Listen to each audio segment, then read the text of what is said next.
एबसुनि बानजायनायाव बड'लेण्ड मुंख्लं सान फालिदों। तामुलपुर जिल्ला दुलाराय बर' फरायसा आफादनि बानजायनायाव बड'लेण्ड सोमावसारनायनि गिबि मुंख्लं सुजित नार्जारिनि 39थि मुंख्लं सानजों लोगोसे बड'लेण्ड मुंख्लं सानखौ तामुलपुर जिल्ला एबसुनि गाहाय मावखुलियाव सानसेनि हाबाफारि लानानै फालिनाय जायो।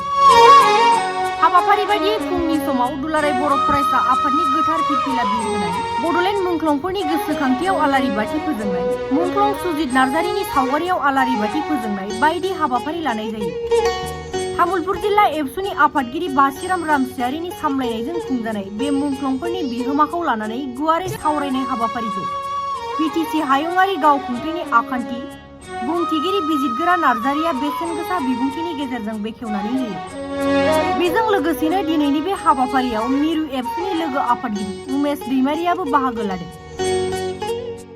गिबियाव दिनैनि मोनसे जारिमिनारि सान जे बड'लेण्ड सोमावसारनायनि गिबि मुंख्लं आरो सुजित नार्जारिनि जे मुंख्लं जानायनि 39थि मुंख्लं सान, बे मुंख्लं सानाव बयनिसिमबो जोंनि बर' माहारि आरो गासैबो मुंख्लंनिसिम आंनि सिबिनाय खुलुमनायखौ बावहरबाय।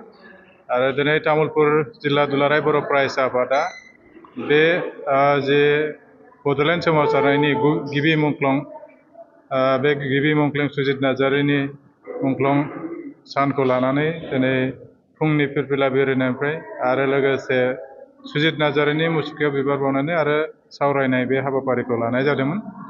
आरो जों बयबो मिथिगौ बर' माहारिया जुजिनानै फैनाय मोनसे हारि आरो बड'फा उपेन्द्रनाथ ब्रह्मनि जे मोनसे हांख्रायनायाव 1987 मायथाइनिफ्राय 2 मार्चनिफ्राय जागायनाय आलादा रायजोनि बड'लेण्ड सोरजिनाय, बे आलादा रायजोनि बड'लेण्ड सोरजिनायनि जे सिमांजों दिनै बर' माहारिनि थासारिया, बर' रायजो राजानि थासारिया जे आथालाव सौफैदों, बे जोंनि फिथाइ।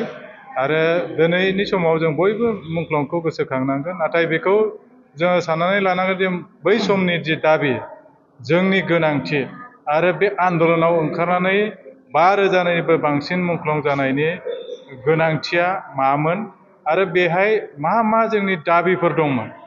जोङो मिथिगौ 92 चार्टार अफ डिमान्डआव जोंनि सोलोंथाइ बिथिंखौ लानानै, जोंनि समाज बिथिंखौ लानानै, जोंनि रांखान्थि बिथिंखौ लानानै, जोंनि हा-हुनि बिथिंखौ लानानै दाबिनाय दंजोबोमोन आरो बेखौनो जथायै आलादा रायजो दाबि खालामनाय। दा नैबेफोर जे हा-हुनि जे मोनथाय, जोंनि नैबे बिएसि बिटिसि दा बिटिआर जाफैनायनि थासारियाव जोंनि हा-हुनि थासारिया मा जानानै दं, जोंनि ट्राइबेल बेल्ट एन्ड ब्लकनि ओनसोला माबायदि जानानै दं, रैखाथि जादोंना जायाखै, बेखौ हमथानानै लाखिनो हादोंना हायाखै, बेखौ जोङो नायफामनायनि दरखारा दङ। दिनैनि दैदेनगिरि, दिनैनि समाज सिबियारि, जोंनि दिनैनि राजखान्थि सरकार गासैबो लोगो नांनानै बे 6 सिडिउल जे जों मोन्दों 2003 मायथाइयाव आरो बिनि पावार एन्ड फांसन, बेजों जों बेसेबां मावनो हायो, बेजों जों मा मावनो हायो, आरो 2020 मायथाइयाव बिटिआर रेकर्ड जादों, बेजों जोङो आरो मा मावबावनो हायो, आरो जे मुंख्लंफोरनि जे सिमांखौ जों बेसेबां गाबथानानै जोंनि माहारिखौ गेरेमसा माहारि दानो हायो, बेखौ जोङो नाजानांगोन। सोलोंथाइ बिथिङाव, समाज बिथिङाव, दिनै समाज बिथिंनि थासारिखौ जों जुदि नायोब्ला दिनैबो जोंनि लाइमोनफोरा गुबुन हारिजों बुथारजानाय, नासयजानाय, बे थासारिखौ जोङो जेब्लाबो निउस मिडियानि गेजेरजों नुयो। दा बिनिफ्राय सांग्रां जानांगौनि दरखार दङ।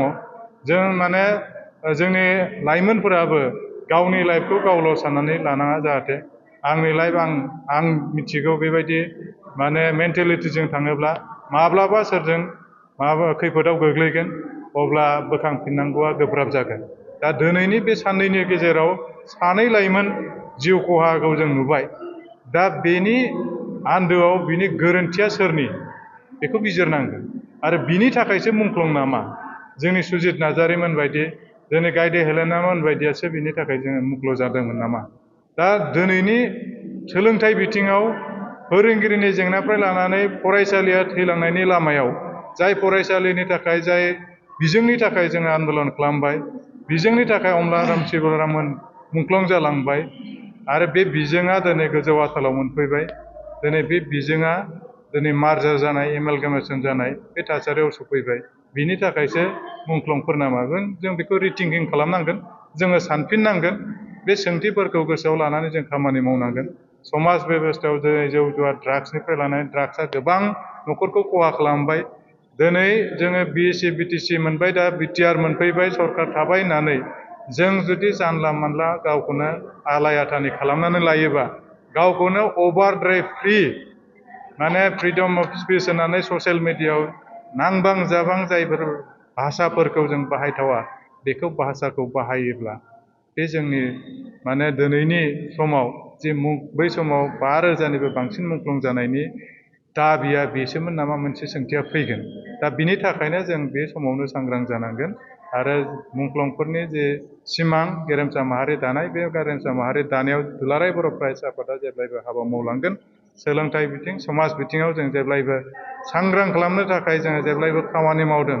नाथाय जोंनि गारजेन, जोंनि ओनसोलनि दैदेनगिरि, जोंनि बिमा बिफा आरो लाइमोनफोराबो बेहाय सांग्रां जाफानांगोन।